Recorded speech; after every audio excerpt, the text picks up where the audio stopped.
দিনেই ঘোষণা দেয়া হয় শেখ হাসিনার বক্তব্য প্রচারের সময় ধানমন্ডির ৩২ এর বাড়ি গুড়িয়ে দেয়া হবে বুলডোজার দিয়ে। রাত ৮টার দিকে সেই ঘোষণা বাস্তবায়ন করতে শেখ মুজিবুর রহমানের বাড়ির দিকে এগিয়ে যেতে থাকেন বিক্ষুব্ধরা।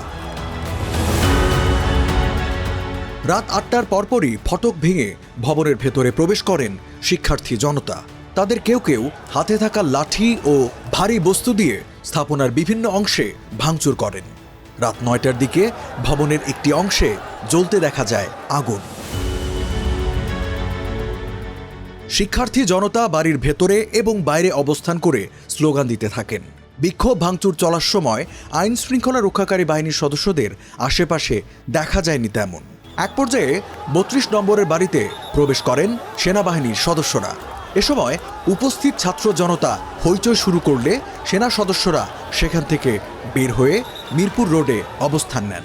পরে বুলডোজার দিয়ে গুড়িয়ে দেয়া হয় বাড়িটি। প্রায় একই সময়ে দেশের বিভিন্ন স্থানে আওয়ামী লীগের নেতাকর্মীদের বাড়িতে হয় হামলা ও ভাঙচুর। খুলনায় রাত ৯টার দিকে শেখ বাড়ি ভেঙে ফেলেন বিক্ষুব্ধ জনতা। পরে সেখানে দুটি বুলডোজার এনে আরও বাড়ানো হয় ভাঙচুরের মাত্রা। রাজশাহী বিশ্ববিদ্যালয়ের বঙ্গবন্ধু শেখ মুজিবুর রহমান হলের নাম ফলক ভেঙে দিয়েছেন একদল বিক্ষুব্ধ শিক্ষার্থী। রাত ৯:১০টার দিকে বিশ্ববিদ্যালয়ের জোহা চত্বরে পূর্ব ঘোষিত কর্মসূচির অংশ হিসেবে জমায়েত হন শিক্ষার্থীরা। পরে তারা বঙ্গবন্ধু শেখ মুজিবুর রহমান হলের নাম ফলক ভেঙে নতুন নামকরণ করেন।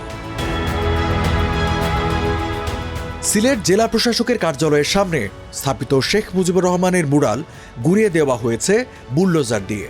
৫ ফেব্রুয়ারি বুধবার রাতে মুরালটি ভেঙে ফেলা হয়। এর আগে বন্দরবাজার এলাকায় বিক্ষোভ সমাবেশ করেন বৈষম্য বিরোধী ছাত্র আন্দোলনের নেতারা। ক্ষমতাচ্যুত প্রধানমন্ত্রী শেখ হাসিনার যে ভার্চুয়াল অধিবেশন ঘিরে দেশের বিভিন্ন স্থানে এই হামলা ভাঙচুর, সেটি নির্ধারিত সময়ে রাত ৯টার দিকেই প্রচারিত হয় দলটির ভেরিফাইড ফেসবুকে। এর আগেই এই ভাষণ প্রচার নিয়ে বার্তা দেন বৈষম্য বিরোধী ছাত্র আন্দোলনের আহ্বায়ক হাসনাত আবদুল্লাহ।